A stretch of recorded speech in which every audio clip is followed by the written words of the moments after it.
Saludos hermanos y hermanas, y qué bueno que estás con nosotros nuevamente para compartir el Evangelio y la Palabra de Dios que tenemos a nuestra disposición gracias al tiempo de la Cuaresma, que estamos todos sumergidos dentro de él y viviendo la Palabra de Dios. Hoy es el sábado de la tercera semana del tiempo de Cuaresma y acuérdate que ya mañana comenzamos el cuarto domingo del tiempo de Cuaresma, quiere decir, y son 5, así que estamos a ley de 15 días o 12 días para terminar todo esto.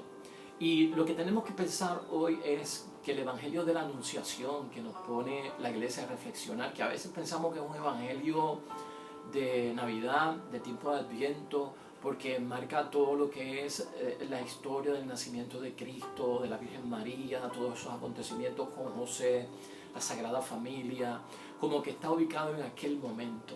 Pero también la iglesia, si nos pone a pensar en la anunciación de la Virgen María hoy, en el sábado de la tercera semana del tiempo de Cuaresma, es porque tiene un propósito. Y el ejemplo está pactado en María. El ejemplo está pactado en la Virgen María en términos de cómo ella acepta el proyecto de Dios y cómo se somete en esa humildad y es capaz de enfrentarse a lo desconocido sabiendo que Dios va a estar con ella, que es lo más importante. El Evangelio está en Lucas capítulo 1, versículos 26 al 38.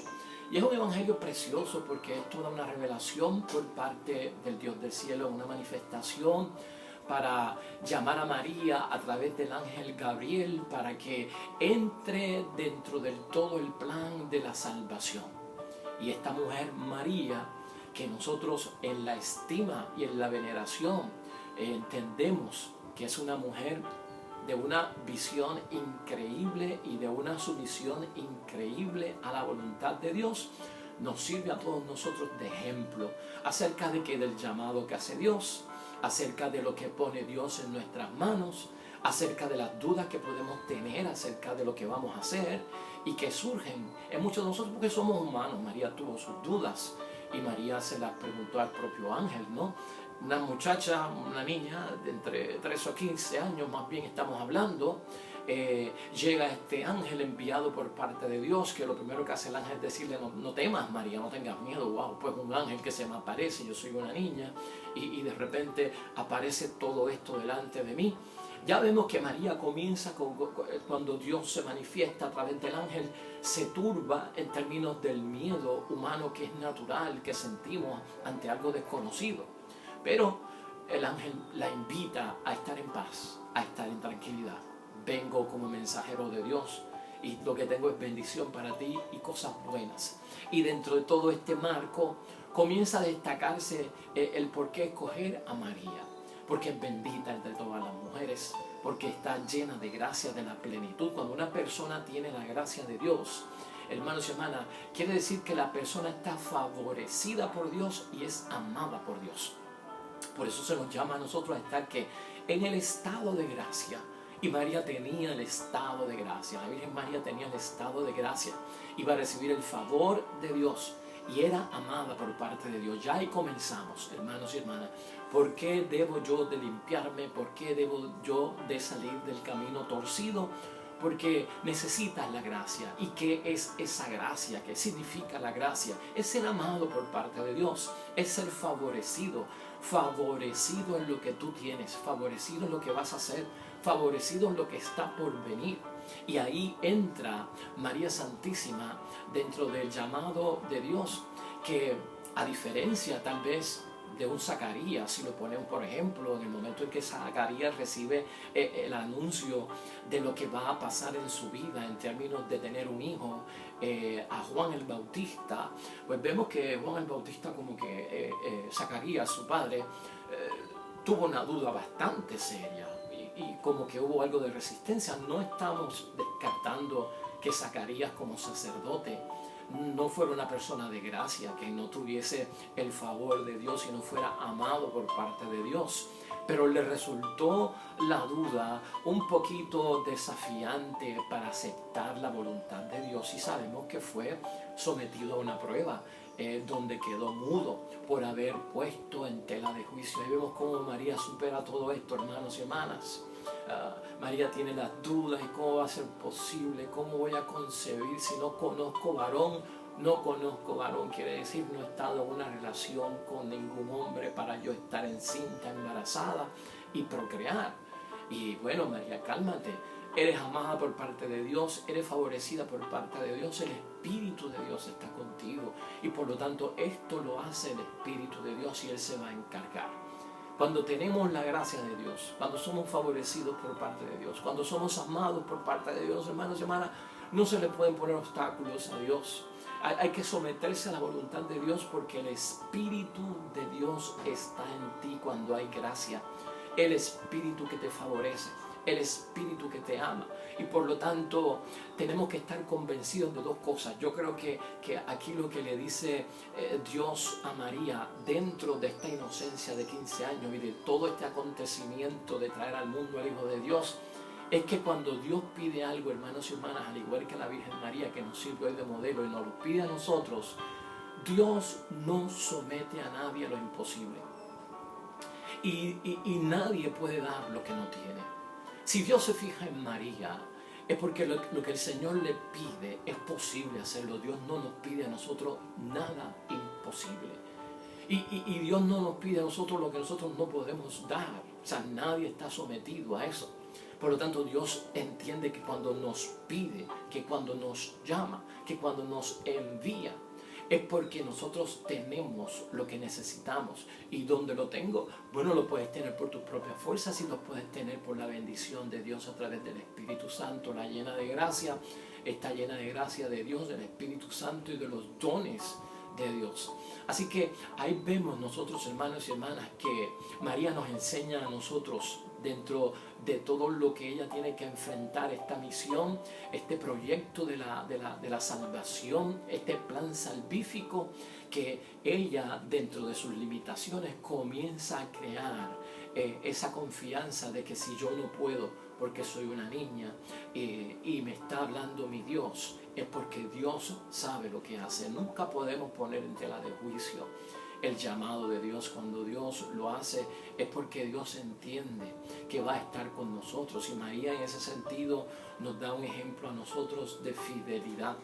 Sea amada, bendecida por Dios, favorecida por Dios y sobre todo la fidelidad de María.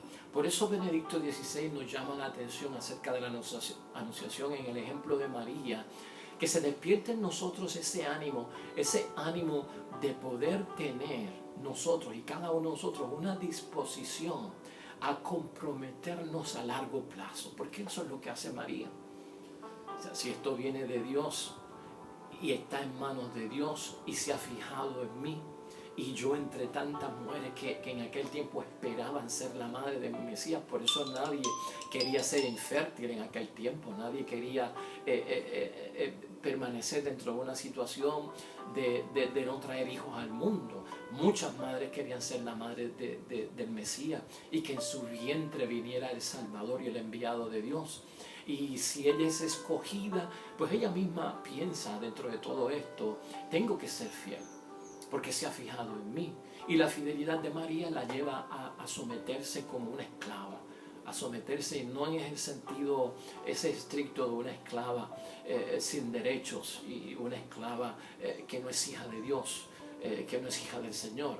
Es esclava en términos de servir en las cosas de Dios, no en las cosas del mundo, no en la esclavitud del mundo. Es de esclava en el servicio de las cosas de Dios, de manera que a través de mí yo pueda cooperar y ser parte como corredentora en todo esto que se está buscando para la humanidad. El favor de María es grande, hermanos y hermanas, porque es un favor que no es para ella. O sea, María no se fija en ella, sino que toma una decisión basada en la humanidad completa, y por eso es que nosotros la veneramos, y por eso es que estamos agradecidos, y por eso es que tenemos un respeto por la Madre de nuestro Señor, porque por su decisión nosotros hoy conocemos al Señor. Si María hubiese tenido otra disposición, si María hubiese entrado en tanta sospecha, que si José cuando se entere que él no es el Padre, que esto viene del cielo, que se me apareció un ángel, que el ángel me dijo que todo se iba a encargar el Espíritu Santo, ¿qué va a decir José? ¿Me va a creer? ¿Creerán que yo estuve con otro hombre? O sea, todo eso tuvo que pasar por la mente de esta niña en una sociedad que era tan estricta con las mujeres. Y ya lo vimos en el caso de José, que le pasó lo mismo, ¿no? Iba a decidir repudiarla en secreto por el escándalo que esto podía significar para aquella sociedad tan violenta y tan cruel contra las mujeres. Él protegió a María. O sea, había mucha tensión dentro de esta decisión, dentro de un plan de Dios, pero hay que confiar en el plan, aunque haya mucha tensión, cómo el plan se va materializando en la tierra, porque viene de Dios y es obra de Dios, y en ese sentido es que se nos llama a nosotros. Ante el llamado por parte de Dios, hermanos y hermanas, no se deben de pedir más signos. Y hemos hablado en este tiempo de Cuaresma acerca de estar solicitando signos. Es que hasta el mismo demonio pidió signos, y la gente incrédula son los que piden signos. Y la primera lectura de hoy de Isaías, capítulo 7, precisamente vemos a un Dios que a través del profeta es capaz de decir, cansan a los hombres y cansan a Dios pidiendo señales, ¿no? Y cuando estamos buscando el favor de Dios, y Dios quiere entrar en nuestro escenario y tomar parte y ser protagonista de lo que estamos haciendo en la vida, basta de estar pidiendo signos y señales, porque entramos en duda, entramos en sospecha y cansamos a Dios, cansamos a Dios. Si viene por parte de Dios, hermanos y hermanas, hay que aceptarlo, y Dios tiene muchas formas de hablar, que no son las formas que tal vez de espectáculo esperamos cada uno de nosotros. Así que yo creo, hermanos y hermanas, que la palabra de Dios hoy, en el ejemplo y modelo que es la Virgen María, de aceptar de parte del Señor esta propuesta, nos manda un mensaje intenso a nosotros, que somos una sociedad que tiene gran tensión en aceptar proyectos a largo plazo. Nos cansamos rápidamente, nos damos por vencidos rápidamente, y hay compromisos que pueden ser temporeros, hermanos y hermanas. Hay compromisos que no son de largo plazo, son a mediano plazo, pero hay compromisos que son de por vida, son de por vida. Y por eso es que hoy aprendemos con María que todo esto que hizo María y su sí al Dios del cielo no fue por 40 días, no fue por unos meses, no fue hasta que el niño viniera al mundo. Hay proyectos en la vida, hay misiones en la vida en las que nos metemos, donde es por el resto de nuestras vidas. Y en ese sentido nunca podemos imaginar que Dios no está con nosotros. Ese camino hay que recorrerlo, y no hay que ser miedoso, no hay que ser cobarde dentro de lo que Dios nos está pidiendo. Hay que tener una apertura para seguir, hermanos y hermanas, todo el camino de la vida, siendo siervo del Señor, humillándose delante de Dios y buscando su favor, porque nada va a pedir Dios que no podamos hacer. Nada imposible va a poner en nuestra mesa, hermanos y hermanas, en nuestro ánimo, sino que nos va a llenar de una gran bendición y una fuerza, donde vamos a ver que no podemos llamar Dios a las cosas que nosotros hacemos, sino Dios con D mayúscula, las cosas que Dios hace a través de nosotros. Y cuando hay esa disposición de todos nosotros en ser parte de la misión de Dios, y todos tenemos nuestra misión, aprendamos con la fidelidad de María, aprendamos con el favor que ha tenido la Virgen María ante Dios, aprendamos con el amor que ha conseguido la Virgen María delante de Dios, con la gracia, con la bendición entre todas las mujeres que ha recibido la Virgen María. Ella es ejemplo, y por lo tanto María siempre nos ha llevado ¿hacia quién? Hacia Cristo. O sea que el sí de María no es para su propia gloria, es para proclamar la obra y la grandeza del Señor, es para ser instrumento de Dios. Y en cierta medida, hermanos y hermanas, hay un sí esperando en el cielo por nosotros cuando Dios llama. Y ese sí a veces se ve rodeado de sospechas, de dudas, de miedo, de ansiedades. Ten cuidado. ese sí tuyo delante de Dios va a ser de beneficio para tu esposo, para tu esposa, para tus hijos, para tus allegados, en tu casa, en el trabajo, en el ambiente que sea. Un sí de nosotros a Dios es recibir bendición. No tengamos miedo, no temas, el Señor está con nosotros. Dios te bendiga y nos vemos mañana con el favor de Dios.